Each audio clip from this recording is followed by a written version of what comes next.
अपने आप पर पूरा भरोसा रखना, अपने आप पर पूरा विश्वास रखना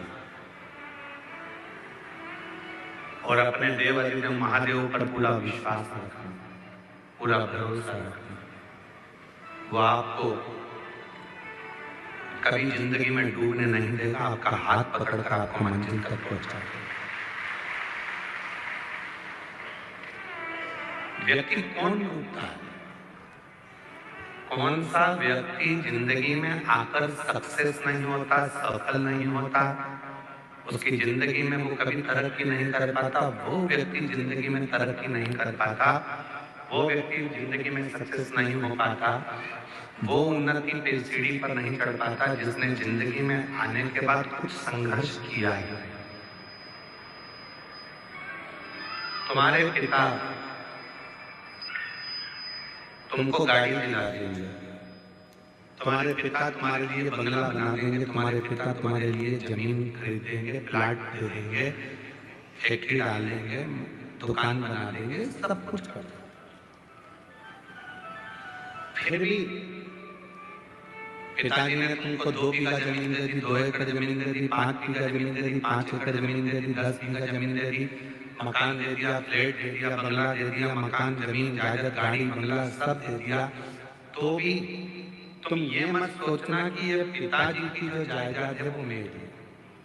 बाबा से प्रार्थना करना कि मुझे इतना बलवान बनाना जैसे मेरे पिताजी मुझे देकर जा रहे हैं और आज मुझे प्रदान कर रहे हैं, इतना शक्तिशाली बनाना कि मेरे पिताजी का जब बुढ़ापा आए तो उनको राजसी ठाठ दिखाऊं और उनकी जिंदगी भी अच्छे से, उनका जीवन अच्छे से। पिता कैसे कमाता है, पिता कैसे लाता है, कैसे परिवार चलाता है, वो पिता ही जानता है।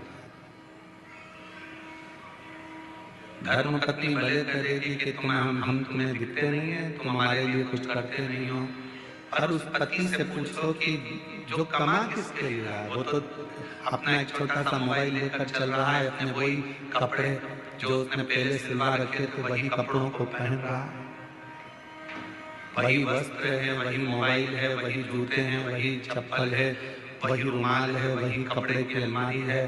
पत्नी कपड़े खरीद लेती है, बच्चे कपड़े खरीद लेते हैं, बेटियां कपड़े खरीद लेती हैं, बेटे कपड़े खरीद लेते हैं, उनका मन करता है तो मोबाइल भी बदल लेते हैं। पर कोई बाप से पूछे कि पिता आप ना कपड़े बदलते हो, आप ना घड़ी बदलते हो, आप ना जूते लाते हो, आप वही क्या करूंगा लेकर चल रहा है, तुम्हारी उम्र है तुम पहनो, तुम्हारी उम्र है तुम पहनो, तुम्हारी उम्र है तुम धारण करो, और वो अपनी पूरी जिंदगी केवल तुम्हारे लिए निकाल देता, केवल पूरा जीवन।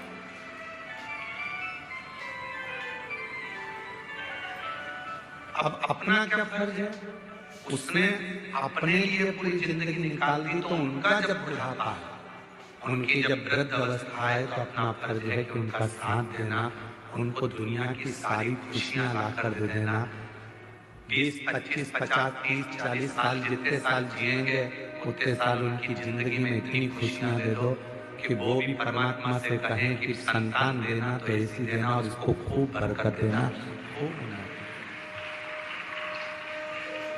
इनकी जिंदगी में खूब भंडार भर देना, इनको कोई दुख मत देना, इनको कोई तकलीफ मत देना, इनको कोई कष्ट नहीं।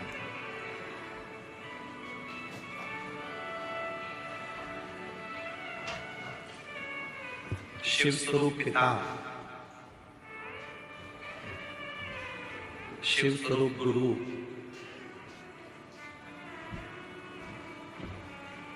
जब संसार सागर में हमको मिल जाते हैं तो हमारी जिंदगी को सार्थक बनाते हैं,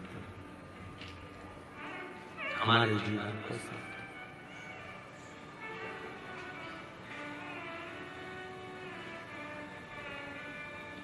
कभी कभी हमारे स्मरण में आता है कि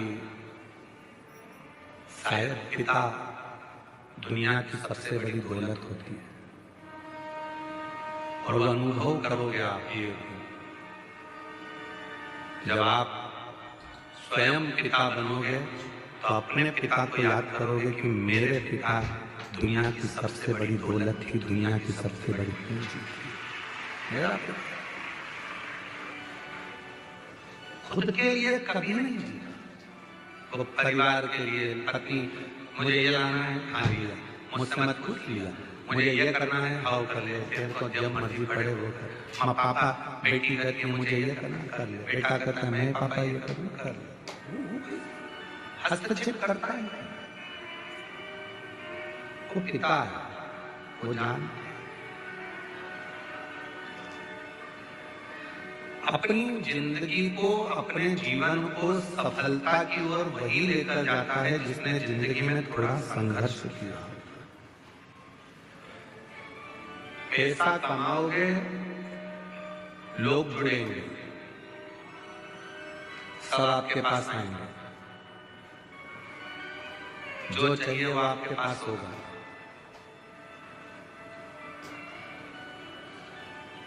जो तुमको गाली देते थे वो ही पैसे के बल पर तुम्हारे पास आ जाएंगे। जब तुम्हारी सत्ता चलेगी, तुम्हारा वैभव चलेगा, सब तुमको प्रणाम भी करेंगे, नमन भी करेंगे, आदर भी करेंगे। तुम्हारे भीतर अहंकार मत करना कि मेरे पास इतना पैसा है। बिल्कुल, कुर्सी मिल जाए तो लोग तुमको आदर करेंगे, madam sir, sir madam, madam sir. इसके पहले की जिंदगी देखना, जब तुम्हारे पास कोई पद नहीं था, कुर्सी नहीं थी, प्रतिष्ठा नहीं थी, धन नहीं था, कोई नहीं पूछता था। कुर्सी मिलने के बाद तुम्हें पूछ रहे हैं, पद मिलने के बाद तुमको पूछ रहे हैं, पैसा मिलने के बाद तुम्हें पूछ रहे हैं। मतलब ये सम्मान तुम्हारा नहीं है, ये उस कुर्सी का सम्मान है, ये उस पद का सम्मान है, ये उस पैसे का सम्मान।